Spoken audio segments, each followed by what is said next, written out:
물론 여긴 국민 라디오. 나란히 가지 않아도 우리는 하나. 세상은 힘들게 해도 우리는 조합원. 우리는 하나.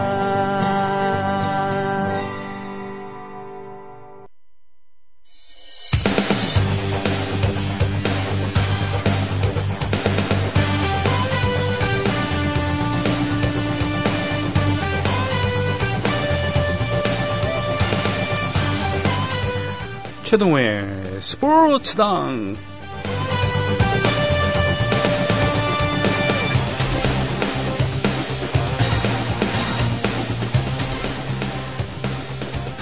그런 우스갯소리가 있었죠. 예전에 KTNG가 담배 인삼공사였을 때 거기 표어가 담배로 이룬 건강, 인삼으로 되찾자라는 게 거기 표어였다라고 하는 우스갯소리가 있었는데, 스포츠 평론가로 활동하고 계시고 골수부터 스포츠 기자이신 최동원 선생님께서는 제가 봤을 때는 골초이기도 하십니다. 네. 자, 새해 2,000원 인상된 이 시점에서 어떻게 이걸 평하고 계신지 궁금하기도 하고요. 자, 1월 5일 2015년의 첫 스포츠당 최동원 선생 모셨습니다. 안녕하십니까? 예, 안녕하세요. 네, 애연인으로서 네, 작금의 사태에 대해서 어떻게 생각하고 계십니까? 2,000원이나 올랐는데 가게에 부담을 줍니다. 2,000원. 2,000원이라는 대폭 인상에 대해서 이 반발 심리로 인하여 네네. 지난해 말 이 금연을 결심을 했으나 그래요. 네.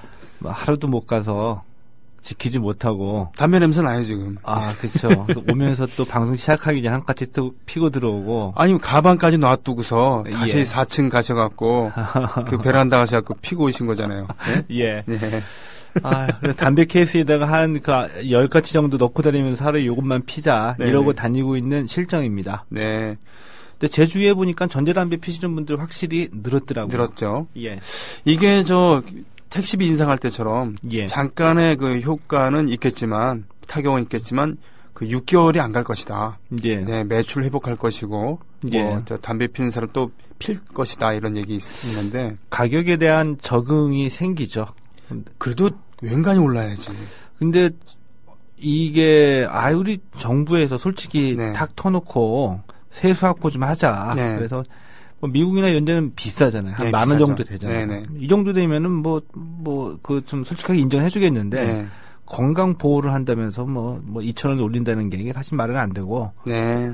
그런 속셈이 더 얄밉게 느껴지는 거죠. 너희들이 언제부터 내 건강을 챙겨줬는데 아예 그 담배를 생산하지 말던지 이런 생각이 들기도 하고. 저는 이거 올리고 예. 우리가 세수가 필요하다. 예. 그러니까 세금이 많이 필요하고, 그리고 괄호 열고 지난 정부에서 4대 강에 쏟아 부었고 예. 자원 외교 실패하고 예. 돈을 많이 낭비해서 우리가 곳간에 예. 돈이 없다. 예. 괄호 닫고. 그쵸? 그러니까 부자 여러분들 그리고 재벌 여러분들 세금 더 내세요. 예, 부탁드릴게요. 예. 플러스 그 김에 이번에 담배도 좀 올립시다. 이렇게 했으면은 좋습니다. 예? 라고 할 수도 있겠어요. 국민이 바보입니까? 그런 걸 그러게요. 모르게. 네. 그렇죠? 네. 근데 담배 피우는 사람으로서 참 이제 눈치 보는 일이 많아진 것은 사실입니다. 네. 담배 필 곳이 없어져서. 사실은 저도 담배를 꽤 좋아하고 많이 폈었고, 한 갑 있는 게 불안해갖고, 예. 항상 예비가 있었죠. 그래요? 네. 접대용인가? 아니, 접대용은, 그러니까 뭐냐면, 갑자기 떨어졌을 때, 예. 그 상황을 저는 견디지 못한 거예요. 그래서 항상 새 담배가 있었습니다. 예. 예. 전 디스까지 피다가 말았는데, 디스. 네. 그리고는, 제일 좋아하는 담배는 던힐 디럭스였습니다. 제가 지금 던일 피잖아요. 그러세요? 던힐 디럭스라고 기억나세요? 예. 세 줄로 담겨 있지 않고 두 줄로 담겨 있었던 예. 퍼플색의 예. 금태가 이렇게 둘러진 약간 좀 폼 나는 듯한. 비싼 거였어요. 케이스 딱 꺼내놓으면 좀 있어 보이는. 그리고 맛이 풍부했어요. 즉 니코틴과 예. 타르가 예. 꽤나 이제 많이 있었던 맛있는 담배였습니다. 저는 약간 변태적인 기질이 있어서 이렇게 담배 피우는 여자를 아주 어렸을 때부터 굉장히 좋아했었거든요. 그렇군요. 그래서 제가 만났던 여자들 중에서는 담배 피우는 여성들이 많이 있었고요. 네. 지금도 같이 핍니다. 아, 그러세요? 제 처와 함께. 네. 그래서 그냥 그 이미지적으로 남자와 여자가 맞담배 피면서 서로 뭐 이렇게 막 얘기하고 이런 모습들이 너무 좀 평등하게 보이고 네. 자연스럽게 보였거든요. 그렇군요. 변명입니다. 아니, 뭐 그럴 수도 있는 거죠, 뭐. 예.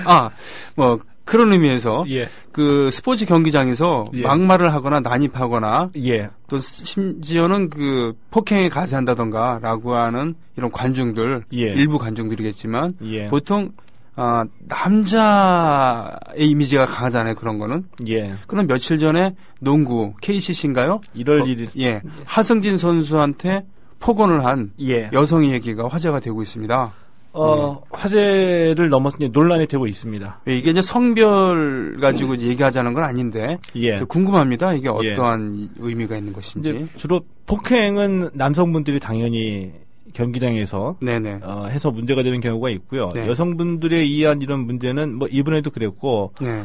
2009년도인가요? 그 안정환 선수. 안정환. 네. 예. 안정환 선수가 외국에서 유럽에서 실패하고 네. 국내로 복귀해가지고 좀 어려울 때였었습니다. 네. 이때도 문제가 된 적이 있었었는데 이때도 여성 팬이었었거든요. 맞아요. 예. 어떤 상황이었죠, 이게? 이 수원 삼성으로 복귀를 해가지고 이제 1군에 올라가지 못하고 2군 무대에서 있었을 때 2군 리그 경기 연습 경기하러 이 잠실종합운동장 옆에 보조 구장이 있거든요. 예, 있죠. 여기서 이제 경기를 하는데 분명히 제가 보기에는 이제 안티팬이었습니다. 네. 근데 맘 먹고 온 것 같아요. 경기 시작할 때서부터 안정환 선수를 지목해가지고 계속 그냥 얘기를 했던 거였었죠. 계속 디스를 했다는 거군요. 예. 근데 운동선수들 그런 거 참아내야죠. 뭐 그런 거 한 번도 안 당해본 선수가 어딨겠습니까? 근데 참지 못하고 폭발한 거죠. 왜냐? 가족들 얘기를 하니까. 그래가지고 안정환 선수가 경기 끝나고 너 한번 보자 해가지고 관중석으로 막 쫓아 올라간 겁니다. 근데 그게 이제 정식 경기장이 아니고 보조구장이었기 때문에 관중석도 조그맣고. 그렇겠네요. 얘기한 거 다 들리잖아요. 예. 근데 그 여성분도 그 가족 얘기까지 할 필요는 제가 없었다고 보는데 그래서 관중석에 쫓아가는 안정환 선수를 이제 직원들이 막 이제 붙잡고 뭐 그랬었었죠. 그래서 안정환 선수가 결국에는 그때 1,000,000원 벌금 받았습니다. 그래서 여성분들에 의한 이 문제 사항은 주로 이제 이게 트래시 토크, 그러니까 이 언어 폭력이나 언어적인 이제 이런 행동이고 남자들은 역시 힘 가지고 폭력을 하죠. 던지는 일이 주로 많고요. 그리고 이 경기 끝나고 난 다음에 돌아가는 선수들하고 가끔 가다가 경기장 바깥에서 충돌이 있는 경우도 가끔가다 있습니다. 그럴 경우에 안정환 선수는 1,000,000 원의 벌금을 받았다고 치고요. 예. 그러면 폭언을 한 그 관중은 별 제재가 없는 겁니까? 제재가 없죠. 뭐 예를 들면은 이 물리적인 충돌이 있었던 것도 아니었었고, 이게 실정법상으로 그 처벌을 할 수 있는 근거는 없죠. 없고 아주 심한 경우에 야구에서는 있었던 것으로 알고 있는데. 그 경기장 출입 금지. 네, 그런 거예요. 아주 예외적으로 있었던 것으로 알고 있습니다. 근데 농구에서는 아직까지 한 번도 있지는 않았습니다. 관중의 권리를 대폭 보장해 주는군요. 권리 보장이라는 그런 아주 그 넓으신 아량으로 그렇게 했는지는 제가 모르겠는데, 이 상대적으로 아마 그거인 것 같아요. 일종의 그 권력 관계라고 할까요? 인기가 많은 종목에서는 좀 더 과감하게 대처할 수는 있겠죠. 그렇군요. 상대적으로 인기가 적은 데에서는 이렇게 과감하게 대처하기는 힘들겠죠. 하승진 선수도 그러니까 팬이 많은 선수들은 그만큼 안티도 있겠습니다만, 그럼에도 불구하고 그렇게까지 하승진 선수가 그 거구이 선수가 대기실에 갖고 엉엉 소리내서 울었다고 하는데, 이 부상 당하고 코에 그 심지를 박은 상태에서 그 경장 바깥으로 나갈 때 폭언을 들었고, 그래서 참지 못했다는데, 이 부분에 대해서 그러면 스포츠 평론가로서 좀 정리를 좀 해주시면 해서 말이죠. 그게 하승진 선수 펑펑 울었습니다. 근데 우리가 그 심정을 이해는 좀 가죠. 얼마나 서러웠겠습니까? 서러웠다는 표현이 좀 맞다고 봐요. 왜냐하면 내 딴에는 열심히 뛰고 이 팀도 어렵고 자기 그 선수 생활도 좀 어려운 가운데 열심히 뛰었는데 부상을 당해서 코뼈가 부러져서 나가는 와중에 이 팬들로부터 뭐 다리가 부러진 줄 알았다. 네. 왜 엄살이냐. 똑바로 해라. 네네. 이런 얘기를 직접적으로 듣다 보니까 순간적으로 흥분을 한 거였었겠죠. 네. 근데 그 여성 팬은 뭐 하승진 선수의 속사정을 뭐 잘 알지는 못했을 수도 있다고 봅니다. 근데 하승진 선수가 어떤 상황이었었냐면은 2m 21cm였었잖아요. 네네. 국내 최장신이거든요. 네. 근데 이렇게 굉장히 큰 선수들이 신체적으로 밸런스가 맞지 않아가지고 부상을 당하는 경우가 굉장히 많이 있습니다. 아, 그렇군요. 예. 하긴 뭐 중적의 영향도 더 맞을 테고. 아주 예외적으로 서장훈 선수는 굉장히 튼튼했어요. 밸런스가 잘 맞아가지고. 근데 서장훈 선수를 제외한 2m가 넘어가는 장신 선수들은 국내 선수들은 대부분 다 부상이 많아요. 하승진 선수도 굉장히 부상이 많은 선수입니다. 그렇군요. 아주 어렸을 때부터. 네. 그래서 이 KCC에 입단한 이후로 많은 기대를 받잖아요. 2m 22cm인데. 네네. 근데 기대했던 것만큼 활약을 보여줬던 적이 많지는 않습니다. 왜? 부상 때문에. 본인 스스로는 얼마나 눈치가 보일까요? 네. 고액 연봉에다가 팀에서 기대도 많은데 맨날 다쳐가지고 눈치 보고 이러니까. 그래서 올 시즌에 또 부상에서 처음 복귀를 했었거든요. 네. 재활치료 마치고. 네. 그래서 올 시즌 개막하면서 뛰다가 지난해 12월 9일에 또 부상을 당한 겁니다. 한 4주 동안 재활치료 마치고서 1월 1일 올해 새해 첫날 경기에서 복귀를 한 거였었거든요. 네. 그 복귀한 경기에서 또 다친 거예요. 아이고, 서러웠겠네. 제가 보기에는 로이 라이온스 선수 네. 이 부상 장면 보니까는 우리가 흔히 얘기하는 엘보 있죠. 팔꿈치. 네네. 팔꿈치로 얼굴을 맞았는데 어느 정도 의도성은 있다고 봐요. 이런 반칙은 농구에서 흔한 거거든요. 팔꿈치로 가격하는 거. 이게 우연한 그런 게 아니라 고의성은 있으면 있었다. 그러나 제가 보기에는 고의성이 좀 있어 보입니다. 고의성이 좀 있는데 농구에서는 이게 흔한 일이다. 예, 팔꿈치로 가격하고 맞고 이런 거는 굉장히 흔한 일인데 네네. 정확하게 맞아가지고 이제 쓰러져서 네. 한동안 일어나지는 못했죠. 네. 근데 농구 선수들뿐만이 아니라 운동 많이 한 선수들은 이 부딪히거나 가격당해 가서 넘어졌을 때 순간적으로 감이 옵니다. 이거 부러졌다. 아니면 이거 인대 나갔다. 네네네. XX 전문용어로 씨발 또 한 달 쉬어야 되는구나. 이런 운동 많이 한 선수들은 너무 느낌이 오거든요. 네. 아마 하승진 선수 아마 느꼈으리라고 봅니다. 네네네. 그래서 일어나지 못하니까 그 코트에서 응급처치를 받고서 이제 그 경기가 안 되니까 퇴장하는 그 라커로 가는 도중에 이제 그 하승진 선수의 그 심정은 처참했겠죠. 부상해서 뭐 눈치 보이고 팀 성적도 안 좋았고 자기 때문에 빠지니까 자기 때문인 것 같기도 하고 복귀해가지고 첫 경기인데 거기서 또 부러진 것 같다. 네. 이런 심정 느끼면서 가는데 뭐 똑바로 해라 열심히 하지도 않는 것 같다. 무슨 다리가 부러지지도 않았는데 왜 엄살이냐 이런 얘기 들으니까 순간적으로 화를 참지 못한 거였었죠. 그렇군요. 예. 근데 이런 것을 그 관객의 그 매너 문제로만 이렇게 치환한다 그러면 앞으로도 이런 일이 벌어지지 않겠습니까? 근데 저는 이제 그 문제를 지금 말씀하신 그게 이제 가장 근본적인 문제라고 보거든요. 네네. 그러니까 뭐 재발 방지라는 뭐 흔한 얘기 말고 이 경기장에서 벌어지는 일들에 대해서 우리가 좀 종합적으로 판단해 볼 일이 있다라고 말씀을 드리고 싶은데 우선은 이 프로 선수들은 저도 어느 정도의 감정 노동은 해야 된다고 봐요. 그러니까 돈을 내가지고 티켓을 사서 이 경기를 보러 가는 관중들이 소리도 좀 지르고 응원을 해야지 되잖아요. 그렇죠. 발산 좀 필요합니다. 근데 그 와중에 응원 중에 우리 팀은 응원하지만 상대 팀에 대한 어떤 비난도 어느 정도까지는 할 수는 있다. 네네네. 이거를 이제 프로 선수들이 그 감당을 해내야지 된다. 이런 감정 노동까지는 해야지 되는데 정도를 지나친 것에 대해서는 제재가 있어야 된다고 보거든요.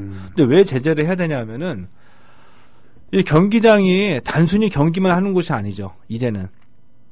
그러니까 하나의 문화 공간이 돼버린 겁니다. 왜 문화 공간이 되냐면은 이제 우리가 시설이 좀 좋아지다 보니까 야구도 뭐 SK 문학 경기장이 있고 광주에서도 챔피언스 필드 있고 시설이 좋아진 곳이 많이 생겨나잖아요.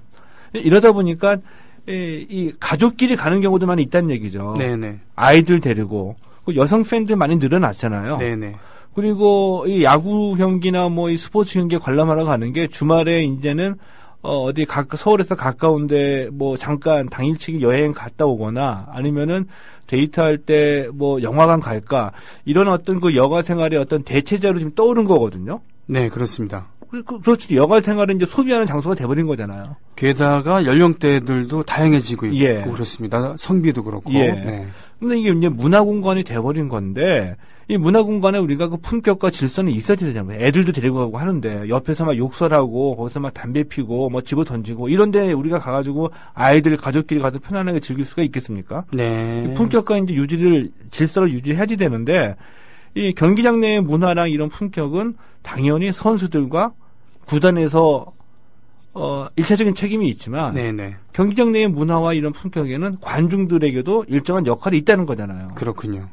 예. 그래서 우리가 뭐 물병 던지고 뭐 캔맥주 던지고 야구장에 가면은 그 파울 타구에 맞지 않게 관중들 보호하려고 이 그물망 쳐놓고 그렇죠. 하잖아요. 술 마신 분들이 가끔 가다가 그물망 타고 넘어 올라가려고 하는 분들 계시고. 그렇죠. 가끔 보입니다. 네. 예. 그런 행위를 우리가 자제를 시켜야지 된다. 자, 오케이 마리님께서는 이런 글을 올려주셨어요. 미국에서는 10여 년 전 거친 파울을 한 원정팀 농구 선수에게 콜라컵을 던진 홈 관중을 대상으로 2년간의 보호 관찰과 30일간의 구치소행, 그리고 평생 해당 팀의 홈 경기 및 구단 관련 행사에 참가할 수 없도록 처벌을 내렸다고 하네요. 예. 과연 우리나라 KBL에서는 어떤 처벌이 내려질지, 그리고 안정환 선수에게 폭언을 했었던 그런 분이 상주시민운동장 한 여성 팬이 90분 내내 욕설을 해대는데, 그분이 이제 2012년 기사인데 2007년 9월 안정환 선수 때 그때 폭언했었던 분이랑 동일 인물이었다고 하네요. 예. 뭐 이런 얘기도 있는데. 뭐 동일 인물이었으면은 선수네요. 뭐 알바 뛰어도 될 것 같으네요. 그러니까 어느 정도는 이 부분에 대해서 제재가 있어야 되지 않을까. 그래서 이제 그 경기 진행에 방해가 되거나 그 폭력을 휘두르거나 이런 분들에 대해서는 이제 어느 정도 이제 블랙리스트를 작성해가지고 이 경기장 출입을 금지하는 정도의 조치는 있어야지 된다. 오히려 이것을 이 자신 있게 시행하지 못하는 경기 단체 또는 이 구단이 저는 책임감이 없다라고 저는 좀 비판하고 싶습니다. 그렇군요. 승객에게 무조건 사과라고 요구하는 그런 항공사라던가, 그렇죠? 예. 그리고 전화 텔레마케터들이라던가 이런 분들에게 입에 담을 수 없는 폭언을 해가서 예. 마음 상하게 하는 그러한 것에 대해서 그 제재가 없는 거랑 똑같은 그런 느낌이 있는 거군요. 예, 그렇죠. 알겠습니다. 오늘 하승진 선수에 대한 아무튼 1차적으로 코뼈 부상 빨리 회복해서 코트에 선 모습을 봤으면 좋겠습니다. 오늘 그 80년대 권투에 대해서 얘기를 해주신다고 하셨어요. 예, 그렇습니다. 프로 권투 우리나라에. 네. 권투는 우리가 70년대 얘기하면서 권투를 한번 얘기하고 넘어갔었거든요. 네. 이때 뭐 60년대 때 유재도 얘기 한번 했었고요. 이후에 네. 이제 홍수환 그리고 이 김성준, 뭐 김상현 이런 선수들 얘기했었었죠. 그러면서 이제 그 시대적 배경, 급격한 산업화로 인해서 도시화가 이루어지고 네. 시골에서 상경한 이 청년들 이 갈 곳 없고 직업을 구하지 못하면서 불우한 환경에 처했을 때 맨주먹 하나로 성공을 다짐하면서 시작했던 운동이 바로 권투였었다. 네. 그래서 그 중에는 실제로 가슴 아픈 사람도 있었었다. 소매치기 세계 챔피언 얘기도 했었습니다. 그렇죠. 예. 예. 근데 이 80년대로 넘어오게 되면서 우리가 급격한 사회적 또 정치적 경제적 변화가 우리나라에 일어나죠. 네. 88 서울올림픽을 향해서 시작이 되면서 분위기가 어떤 외향적으로는 활기가 차게 됩니다. 돈도 돌면서. 그렇죠. 네. 그러면서 스포츠가 우리는 한국 스포츠가 한 단계 점프할 수 있는 도약을 마련하는 기틀이 마련되거든요. 네. 근데 다른 스포츠는 이렇게 호시절을 맞아서 2000년대 이후 또 90년대 이후 스포츠 발전을 이루는 기틀을 마련을 했는데 네. 그렇게 인기를 얻었던 권투만큼은 80년대 마지막 불꽃을 활활 타올리고 네. 사그라지게 되는 거죠. 사실 세계적인 권투 강국은 미국 아니겠습니까? 가장 최강대고. 그렇지만 우리나라의 권투는 왠지 헝그리. 헝그리안 시대, 개발 시대의 그런 상징, 그런 느낌이었습니다만 어느 정도 80년대 이후로는 그런 그 이미지가 퇴색이 돼서 그런지 모르지만 쇠퇴하게 됐습니다만 80년대 마지막 불꽃을 태웠다는 그런 얘기고요. 80년대 초까지는 우리가 이 세계적인 프로복싱 강국이었습니다. 제가 듣기에도 그때 뭐 위대한 선수들 윤명우라던가 뭐 장정구 아주 그 십몇 차까지 그 전에는 헝그리 복서들이 기껏해야 2차, 3차 방어하고서는 그리고는 타이틀을 잃고서 그래서 역시 그 한번 정상에 올라가고서는 그 다음에 뒷심이 없어지는구나. 목표를 달성하고 어느 정도의 부와 명예를 얻은 다음에는 그걸 유지할 수 없는 거구나. 이런 거였습니다만 장정구라든가 유명우 같은 선수들이 롱런하면서 야 드디어 이제 프로다운 프로가 나타났구나. 이러기도 하고 다수의 챔피언들이 있었잖아요. 그렇죠. 뭐 한때는 거의 매해 이 세계 챔피언이 탄생을 했고요. 80년대 초반에는 이 박찬희, 김상현 선수를 포함해서 한때는 뭐 세계 챔피언 3명을 동시에 배출하기도 했었거든요.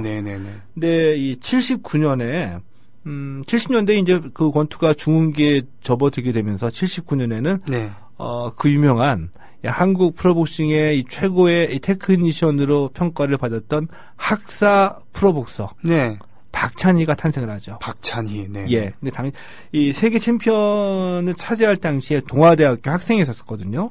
대학생이었습니다. 대학생이었군요. 근데 이제 공교롭게도 이 79년에 플라이급 세계 챔피언 타이틀 매치를 벌이게 되는데 이 맞상대했던 선수가 그 링의 대학 교수라고 불렸던 칸토였었습니다. 미구엘 칸토. 별명이 대학 교수였었어요. 어이구, 대단하네. 그래서 언론에서는 또 신났죠. 이 대학 교수와 대학생의 대결이다. 스승과 제자의 대결이다.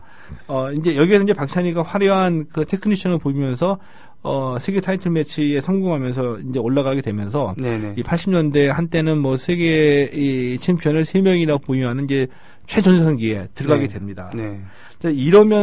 이렇게 중흥기를 얻었던 프로복싱이 80년대 급작스럽게 쇠락의 길을 걷게 되죠. 왜냐하면은 결정적인 사건이 있었습니다. 그렇습니까? 선수들이 다치고 사망하는 사건이 일어나게 되죠. 김두쿠 선수 얘기를 안 할 수가 없겠군요. 그러면서 세계 타이틀 매치를 하는데 가짜 선수가 등장해가지고 프로모터와 한국복싱위원회 회장들이 그 집행부원 사퇴라는 사건이 발생합니다. 그런 경우가 있었습니까? 그래서 80년대 중반 넘어가면서 이 선수 사망하고 가짜 선수 사건이 터지면서 그리고 또 시대적인 배경으로 이제 프로 야구, 프로 축구, 프로 스포츠가 뜨게 되면서 야구는 우리들의 관심에서 멀어지게 되는 거죠. 근데 이 결정적인 사건이라는 게 뭐였었냐 하면은 82년도에 말씀하신 그 82년 11월에 이 김득구 선수가 세계 타이틀 매치에 나섰다가 불우하게 사망하는 사건이 발생하잖아요. 그렇습니다. 그 징조가 바로 몇 개월 전부터 계속 나타났던 것이었죠. 그렇습니까? 그 뭐냐면은 이 82년 5월에 우리가 잘 기억하지는 못하는 선수인데 이 신희섭이라는 선수가 있었습니다. 신희섭 선수. 기억나요, 저는. 기억나십니까? 이 신희섭 선수가 82년 5월에 필리핀 선수하고 경기를 하다가 실명당하는 일이 나타났거든요. 운명의 전조였습니다. 근데 불과 4개월 뒤에 김태식 선수. 이 김태식 선수는 좀 전형적인 유명했죠. 유명했었었죠. 이 김태식 선수가 세계 챔피언까지 올랐다가 타이틀을 방어에 실패하고 난 뒤에 재기전에 나섰거든요. 멕시코 선수하고 경기를 치렀는데 경기 후에 의식불명으로 빠지게 된 겁니다. 그 당시만 하더라도 좀 무시무시한 느낌의 그 수술 이름이었었죠. 뇌 수술을 하게 된 거죠. 맞습니다. 이게 82년 9월이었었고요. 또 불과 이런 징조들이 나타나더니 드디어 82년 11월에 이 WBA 라이트급 세계 타이틀 매치에 나섰던 김득구와 레이 맨시니 선수 대결에서 김득구 선수가 난타전을 벌이면서 끝까지 갔었었는데 14회 KO패를 당하잖아요. 맨시니 선수는 올림픽에서 메달 땄던 그런 꽤 유명했었던 선수였습니다. 근데 난리가 났습니다. 14회 KO패를 당해서 링에 쓰러졌는데 걸어서 나오지 못한 거였었죠. 들것에 실려나와서 병원에 조치를 했는데 사흘 동안 의식불명, 식물인간이 돼 있다가 사흘 뒤에 숨을 거두게 됐습니다. 충격적인 사건이었었죠. 그래서 이 사건이 벌어지면서 미국에서는 미국 의회가 청문회를 개최했어요. 청문회를 개최해가지고 복싱이 위험하다. 그래서 프로복싱 세계 타이틀 매치는 15회에서 12회로 줄여라. 맞아요. 그 권투의 역사를 보면은 근대 권투, 원래 이제 복싱이라는 것은 예전부터 있었습니다만, 근대에 와서 또 처음에는 맨주먹으로 했었고, 그리고 라운드가 없었대요. 라운드가, 한 선수가 죽거나 쓰러질 때까지 하다가, 어느 순간 라운드 수를 정했는데, 70년대만 해도 모두 15라운드였었죠. WBA나 WBC나, 어느 순간 한 기구에서 12회전으로 줄이고, 결국은 김덕구 선수의 죽음 이후로 12회로 줄였습니다. 이런 그 권투에 대한 위험성이 부각되고 좀 부정적인 이미지가 막 쌓여져 갈 때 또 하나의 결정적인 사건이 터지게 되는 거죠. 84년도에 IBF 있죠. IBF 있었습니다. WBA, WBC 이후에 제3의 기구. IBF 세계 챔피언 타이틀전에서 이제 우리나라의 권순천 선수가 콜롬비아의 그 알베르토 카스트로였었습니다. 알베르토 카스트로. 알베르토 카스트로하고 경기를 치렀는데 이게 웬일입니까? 경기 다 치렀거든요. 며칠 있다가 이 알베르토 카스트로가 아니다. 뒤늦게 알고 보니까 알베르토 그 카스트로하고 경기를 한다고 해가지고 했는데 뒤늦게 알고 보니까 이 경기라는 상대방이 카스트로가 아닌 호야킨이었다는 선수였다고 밝혀진 거였었죠. 가짜 선수를 올린 거였었죠. 걔가 아니었다는 거예요? 그놈이 아니었습니다. 이 일로 해가지고 우리가 권투 좋아하시는 분들은 아마 이름 한번 들어보셨을 거예요. 이 한국 복싱의 이 대부 프로모터였었던 전호연이라는 이 한국 복싱을 좌지우지하셨던 복싱 프로모터 전호연이 구속이 됩니다. 그분이 알고도 그분이 조작을 했다는 얘기군요. 그러니까 거의 그런 가능성도 없죠. 이 가짜 선수 사건은 한 3, 4년 전에도 우리나라에서 또 발생을 했어요. 여자 권투에서 그것도 세계 타이틀 매치에서 발생을 했었는데 이 전호연이 구속이 되고 이제 당시에 이게 한국권투위원회를 누가 맡고 있었냐면 양정규 회장이었거든요. 양정규 회장. 양정규 회장 물러나고 이 권투위원회 그 집행부들이 총 사퇴를 하게 되는 거죠. 이후에 이제 유명우와 장정구가 등장해서 마지막 스타로 활약하고 난 뒤에 아마 장정구가 먼저 뛰었고 유명우 있으면서 유명우 은퇴하고 난 뒤에 이제 프로복싱은 쇠락의 길을 내리막길로 떨어지게 되는 겁니다. 그러니까 지금은 그 권투는 위험한 경기다라고 하는 그런 인식 그리고 거기에 부정 선수가 등장할 만큼 행정이 그 난맥상에 빠져 있고 이 두 가지 이유로 지금 쇠퇴하게 되었다. 라고 지금 말씀을 하시는 겁니다. 이건 이제 결정적인 어떤 모멘텀이었었고요. 우리 사회 전체적으로 보게 되면은 이제 좀 소득이 좀 생기고 좀 먹고 살만해지면은 원초적인 어떤 그 쾌감, 피가 터지고 주먹을 휘두르고 직접 부딪히고 이런 것보다도 스포츠에서도 레저나 연기하는 쪽으로 사람들의 관심이 바뀌게 되죠. 근데 이 당시에는 아직까지 그 정도 수준은 아니었었지만 상대적으로 프로라는 이 타이틀에서 갖게 되는 우리가 어떤 스마트한 느낌이라고 할까요?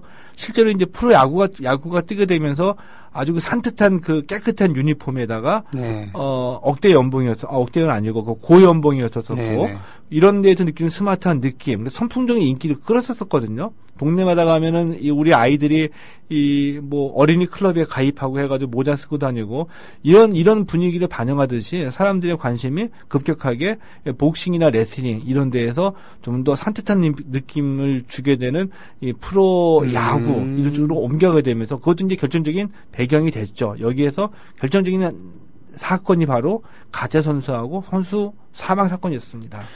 그러니까 이 두 가지도 문제였었습니다만 시대적인 흐름 또 우리가 경제적으로도 성장을 하고 또 이제 이런저런 것을 겪으면서 권투 같은 몸으로 맨주먹으로 하는 그런 종목에서 다양한 종목으로 눈을 돌렸다. 자연스럽게 관심이 멀어지게 된 것이었었죠. 그리고 사실 복서하면 우리가 이제 네일의 조라고 하나요? 예. 예, 일본 원작의 만화가 있습니다만 허리케인. 예. 허리케인. 네일의 조라고 하는 그런 만화입니다만 여기에서 70년대를 겪으신 분들은 다 이 만화를 보시기도 하고 그랬습니다만 여기도 보면 헝그리잖아요, 헝그리죠. 예, 권투는 헝그리 정신이 있어야 되고 보통 권투는 불우하게 자란 분들이 가진 것은 주먹밖에 없고 예, 이걸로 출세를 해보겠다 내지는 그 울분을 이걸로 풀어보겠다라고 하는 사회적인 그런 분위기에서도 그래 뭔가 좀 전쟁과 분단 그리고 독재를 겪으면서 하소연할 데 없는 풀 수 없는 이 울분 같은 거 이런 것을 풀게 해주는데 이것보다 더 장쾌한 운동은 없다. 이런 분위기도 좀 있지 않았을까요? 그렇죠. 맨주먹 하나 가지고 출세해보겠다는 사나이들의 어떤 울분의 주먹 그리고 성공 신화를 우리나라도 그렇고 외국에서도 많이 있습니다. 근데 이 마지막 불꽃을 태웠던 80년대의 권투 스타는 역시 장정구와 유명우로 우리가 대표할 수가 있죠. 경량급이었죠. 근데 장정구 같은 경우에는 우리나라를 뛰어넘어서 세계적으로도 인정을 받았던 선수였었습니다. 유명우 선수 물론 마찬가지였었고요. 왜냐하면 장정구는 이 15차 방어전까지 타이틀 매치를 성공했습니다. 그리고 챔피언을 5년 3개월 동안 했었거든요. 그리고 15차 방어전에 성공하고 난 다음에 타이틀을 자진반납했어요. 그러니까 져서 반납한 게 아니라? 타이틀 내가 반납하겠다.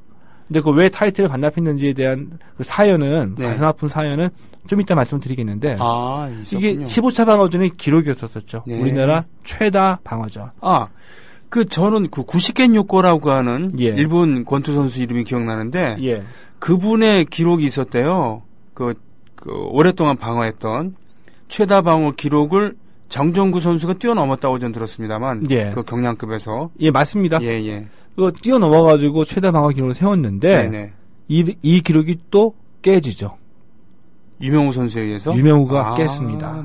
유명우 선수는 무려 8년 동안 세계 타이틀을 유지했었습니다. 지독한 사람들이에요. 그러면서 17차 방어전에 성공을 했죠. 근데 얼마나 대단했냐 하면은, 이제 17차 방어전에 성공하고, 이 91년도에 일본에 원정 가가지고 이제 그 당시에 18차 방어전에 나선 것입니다. 근데 18차 방어전 일본 원정에서 패했어요.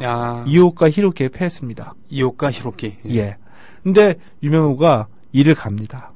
다시 준비를 해서 1년 뒤에 이오카 히로키하고 다시 리턴 매치를 벌입니다. 그래서 거기서 이겨가지고 다시 세계 챔피언에 올라가요.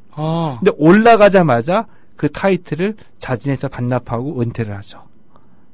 명예 회복이자 자존심 회복이자 사나이의 그런 것을 보여준 것이었죠. 대단하죠. 이 두 선수들은 정말 대단한 선수들이군요. 대단한데 오늘은 이제 장정구의 얘기를 안 할 수가 없습니다. 80년대 프로복싱은 장정구가 유명한데 짱구라는 별명으로 장정구 얘기를 하다 보면은 가슴 아프기도 하고 대단하기도 하고 또 느껴지는 게 많이 있거든요. 그렇습니까? 장정구 얘기를 왜 하냐? 대단한 선수였기 때문에 하는 얘기입니다. 왜냐하면 간단하게 이제 숫자로만 말씀을 드리면은 83년 3월 26일에 이 라이트 플라이급 WBC 챔피언에 올랐거든요. 이때 나이가 20살이었었습니다. 20살. 그리고 이제 88년 아까 말씀드렸던 6월 27일에 이 일본의 그 오하시 히데유키라는 선수의 TKO 승을 거두고 15차 방어에 성공한 직후에 타이틀을 자진 반납했죠. 2000년도에 WBC가 20세기 위대한 복서 20명을 선정했거든요. 여기에 장정구 선수가 포함이 돼 있습니다. 그리고 2009년도에 또 프로복싱 기자협회가 선정한 국제복싱 명예의 전당에 헌액이 됐고요. 그렇군요. 놀라운 기록을 갖고 있었기 때문에 그렇게 됐습니다. 근데 이 장정구는 그 당시 어떤 아이콘이었다고 볼 수도 있어요. 왜냐하면 이 선수로 뛰어난 실력도 있었지만 이 외모가 특이했었죠. 특히 머리가 짱구였었는데 파마를 했어요. 그래서 짱구 파마라고 해가지고 이것도 굉장히 유명했었고 쫓아했던 분들도 많이 계셨었거든요. 63년생이거든요. 1963년생. 네. 예. 근데 저는 그 당시에 저도 이제 부산에 그 친척 할머니가 계셔서 자주 내려갔었었는데, 네. 저는 이제 남부민동이라는 곳에 갔었었는데, 바로 그 윗동네가 부산에서 그 유명한 아미동이었었습니다. 네. 근데 아미동이 왜 유명한지는 전 나이가 들어서 알게 됐었었죠. 그래요? 왜 유명하냐면은, 대표적으로 그 유명한 우범지대였었죠. 아. 부산의 가장 그 빈민촌이기도 했었었고, 네네. 그러면서 사고가 끊이지 않았던 그런 예. 우범지대였었습니다. 예. 이 우범지대였던 아미동에서 장정구가 태어난 것이었죠. 어느 정도 했었냐면은 경찰들도 들어가기를 꺼려했다고 합니다. 택시들도 가기 힘들어했고, 왜냐하면은 아미동에서 내리는 손님들은 거의 그냥 그 도착하자마자 문 열고 그냥 간대요. 그래요? 돈 안 내고. 기사들이 쫓아가면은 흠씬 두들겨 맞고 나오는 거죠. 그럴 정도로 이제 그 위험한 동네에서 태어났다고 하는데, 네네. 그랬는데 장정구는 이 동네에서 살았어야 되잖아요. 그러게요. 생존하기 위해서 끊임없이 싸웠어야 됩니다. 네. 장정구의 이 인터뷰에서 한 얘기를 들어보면은 우리가 보통 이 싸움을 잘하는 싸움꾼들 얘기를 할 때 뭐 붕붕 날았다. 네네. 이런 얘기 하죠. 그렇죠. 자리가 보이지 않는다. 뭐 이런 얘기 하잖아요. 그렇죠. 네. 장정구는 뭐라고 얘기했냐면은 어렸을 적에 지붕을 날아다니면서 싸웠다. 이건 부엽시잖아요. 예. 지붕을 날아다니면서 싸웠대요. 그 동네에서 아미동이라는 이 거친 세계에서 짱을 먹었던 거였어요. 물론 그 당시에 그 빈민촌이라고 한다면은 예. 지붕이 높진 않았습니다. 예. 지붕이 높진 않았습니다만 그래도 어린애가 지붕을 날아다니면서 싸웠다라고 하는 것은 예. 네. 근데 더욱더 처절하죠. 왜 이렇게 싸웠냐? 네. 살기 위해서. 살기 위해서. 그래서 밀리지 않기 위해서 싸웠다는 거였었죠. 그래서 이제 이런 어떻게 보면 정글의 세계라고 하면은 좀 거기 사시는 분들에게 죄송하기도 하지만 그 당시의 분위기 속에서 생존을 위해서 또 살기 위해서 밀리지 않기 위해서 이렇게 싸워서 이겨야만 했던 장정구의 어떤 그런 본능이 나중에 롱론의 비결이 되죠. 네. 왜냐하면은 이 롱론의 비결로 장정구가 스스로 밝힌 얘기가 뭐였었냐면은 이 나만의 스타일을 고집하지 않았다고 하거든요. 왜냐하면은 뭐 예를 들어서 멕시코 선수 같은 경우에는 그 주먹이 강하다. 네. 때문에 절대 맞받아 쳐서는 안 된다. 아. 그 파나마나 콜롬비아 선수는 유연하기 때문에 근접해가지고 거칠게 몰아붙여야 된다. 그래서 리듬을 뺏어야지 된다. 아하. 그 링에서는 장정구가 얘기하기를 링에 올라가면 나는 나를 완전히 버린다. 상대를 읽고서 상대에 따라서 나는 경기할 뿐이다. 철저히 실전에 예. 기반한 실전 싸움에서 읽힌 생존 본능일 수도 있겠죠. 그러게요. 그 시라소니 예. 이성순 김성순이죠. 시라소니가 그렇게 싸움을 배운 바는 없지만 예. 예를 들면 권투 선수 출신으로랑 싸우면은 자연스럽게 사이드 스텝을 밟았다 그러기도 하고 예. 그렇지 않습니까? 예, 예, 그렇죠. 네. 그래서 훗날에 장정구가 이 밝혔던 그 초년의 기억, 네. 이걸 이렇게 이제 회고를 하고 있거든요. 아미동에서 살았던 시절을, 네. 그러니까 이 맹수의 세계나 다름없었다고 합니다. 뭐든 다 주먹으로 해결을 했어요. 힘없으면 맞는 거죠. 이 승자만이 생존하는 세계였습니다. 어려서부터 지면 안 된다고 배웠죠. 그 동네에서 안 맞고 버티면서 근성과 오기가 몸에 밴 것 같습니다. 이렇게 얘기를 했습니다. 근데 이 아미동에서 아미초등학교를 졸업하고 난 뒤에 중학교 진학을 포기했습니다. 예. 왜 포기했냐라고 하면은 이유가 재밌습니다. 딱히 중학교에 갈 이유가 없었다. 라고 얘기를 하거든요. 집에서도 뭐라고 하지 않았다. 안 간다고 했는데. 중학교에 갈 이유가 없었다. 그래서 안 갔다고 합니다. 그래서 이제 초등학교 졸업하고 난 뒤에 중학교에 안 가고 무엇을 했겠습니까? 아미동을 눈 뜨고 일어나면은 또래들과 함께 돌면서 매일매일 순찰을 하는 거죠. 순찰이요? 예. 눈에 거슬리는 애들이 있으면은 잡아다 패고. 다 정리가 되면은 다른 동네 원정 가가지고 싸우고. 이렇게 지냈습니다. 이렇게 지내다가 어느 날 갑자기 운명적인 만남을 하게 되죠. 그 운명적인 만남이라는 게 뭐냐면은 그 TV 중계를 보게 된 거였었는데요. 예. 75년 3월 13일이었습니다. 그러면은 저 홍수환 아니면 염동균 아니면 뭐 이런 유재두 아니면 이런 선수들이 계셨겠던. 아닙니다. 이게 또 운명의 장난이니까 성공한 선수가 아니라 네. 실패한 선수의 경기를 보면서 충격을 받게 되죠. 75년 3월 13일에 자주 가던 만화방에 간 거였었어요. 예. 저도 기억이 나는데 그 당시에 TV가 많이 없었을 때 만화방에서 텔레비전 갖다 놓고서 그 텔레비전 중계 보려고 만화방에 가기도 했었거든요. 그렇죠. 돈 내고. 예, 예. 네. 만화방에 갔는데 거기서 권투 중계를 한 거였습니다. 근데 이 선수는 저도 잘 모르겠는데 김현치라는 선수가 있었어요. 김현치 기억납니다. 기억나십니까? 김현치 선수는 파이터였는데 예. 나중에는 트레이너로 변신해서 그 유명한 그러니까 김덕구 선수도 예. 김현치 씨가 기른 걸로 알고 있어요. 아, 그래요? 예. 이 김현치가 WBA 슈퍼패더급 세계 타이틀 매치에 나선 거였었죠. 예. 이 경기를 이제 TV 중계로 봤었습니다. 네. 근데 김현치가 패했죠. 졌는데 9회에 뭐 그냥 샌드백에 두들겨 맞듯이 두들겨 맞고 9회 다운을 당했다. 그 자기가 이 장정구가 보기에는 이제 끝났다. 네. 근데 일어나더라. 네. 일어나서 또 달려들더라. 네. 근데 끝까지 싸우더라. 졌는데 네. 이 끝까지 싸는 그 투지에 매료가 됐다는 겁니다. 아, 그렇군요. 야, 그래서 이 동네에서 그냥 싸우는 게 아니라 사각의 링에서 둘만 올라가가지고 끝까지 승부를 벌이는 권투가 있구나. 제대로 싸우는구나. 예. 예. 그걸 알게 된 거죠. 눈치 안 봐도 되고 잡혀갈 염려도 없이. 예. 그리고 난 다음에 김득구가 찾아가죠. 네. 부산 충무동에 로타리가 있는데 그 로타리에 극동체육관을 찾아갑니다. 극동체육관은 저도 많이 들어봤어요. 예. 극동체육관. 엄마를 졸라서 입회비하고 회비 1,500원을 들고서 찾아간 것이었었죠. 그래서 이제 거기서 복싱에 입문한 거였었어요. 그렇군요. 근데 이게 75년도였었거든요. 네. 근데 이제 77년에 데뷔전을 치러요. 아마추어로. 근데 이 아마추어 18살에? 데뷔하면서 네. 또 세상을 또 알게 되죠. 세상을 알게 되는데 77년에 데뷔전을 치르게 되는데 이 부산시 아마추어 선수권 가장 작은 체급이었습니다. 이 모스키토급. 그래서 모스키토 모기?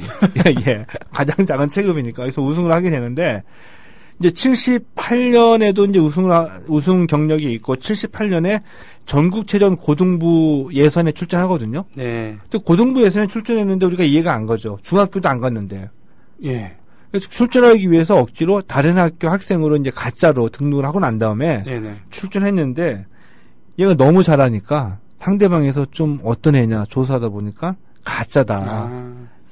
항의를 받고서 실격 처리가 생기는 것이었었죠. 네. 그래도 이제 끊임없이 이제 그 대회에 출전해야 되니까 출전하게 되는데 운명의 장난처럼 그가 실력이 아니라 다른 신분으로 넘을 수 없었던 장홍민이라는 선수를 만나게 되는데 네. 이 장홍민으로 인해서 프로 세계에 데뷔를 하게 되는 겁니다. 그렇습니다. 어떤 사연이었냐면은 네. 이제 제가 여기까지만 말씀을 드릴게요. 네. 79년도에 이제 16살 나이로 전국체전 부산 그 고등학교 경기는 나갈 수가 없잖아요. 네. 자기가 학생이 아니니까 이 16살 때였었는데 그래서 열받아가지고 좋아 내가 고등학교 때 안 나가고 일반부로 출전하겠다. 한국 나이로 17살 일반부. 예. 일반부로 출전을 해가지고 79년에 라이트 플라이급에서 우승을 하게 됩니다. 네. 근데 부산시 예선에서 일반부 우승을 했거든요. 그럼 어디로 나가잖아요? 부산시 대표로 전국체전 본선에 나가지 되잖아요. 네. 근데 본선 나가려고 하는데 갑자기 연락이 옵니다. 너 고생했다. 나가지 마. 네? 누가 나가냐? 물어보니까 장홍민이 나간다는 거예요. 예. 장홍민이 누구냐면 이제 그 당시에 한국 최대대 복싱을 전공했던 국가대표였었거든요. 그러니까 부산시 권투협회에서는 아예 장홍민을 내보내려고 했었었고 얘를 아끼려고 예선을 뛰지 않게 해준 것이었죠. 네. 예선 경기는 버리고서 거기서 우승한 사람은 그냥 예선 우승에만 그치게 한 거였습니다. 그런 게 어디 있어요? 굉장히 열받잖아요. 네. 그래서 열받는 일이 또 벌어지게 되는데 이 장홍민이라는 이름을 알게 된 것이었었죠. 79년에 이 80년 모스크바 올림픽 예선에 참가를 했는데 여기 준결승에서 또 장홍민을 만난 거였습니다. 네. 훗날에 장정구가 얘기합니다. 분명히 내가 이긴 경기였는데 내 손을 안 들어주더라. 그리고 또 80년에 마지막에 이제 그 전국체전에 나갔거든요. 또 나가지고 부산시 예선에서 우승을 했는데 또 본선에는 출전하지 못했습니다. 네. 또 장홍민이 나가는 거죠. 그렇군요. 그런데 이제 그를 가르쳤던 이영래 사범하고 장정구가 열받죠. 그래 이 XX 다 때려치우고 프로로 가자. 그래서 프로에 데뷔해서 수많은 일을 겪고 난 다음에 롱런 챔피언으로 명성을 쌓게 됩니다. 자, 오늘은 여기까지고요. 흥미진진한데 다음 주를 정말 기다리겠습니다. 예. 자, 오늘 마지막 그래서 시그널은 이걸로 듣겠습니다. 왜 안 나오지? 자, 최동원 선생님 오늘 수고하셨습니다. 예, 고맙습니다.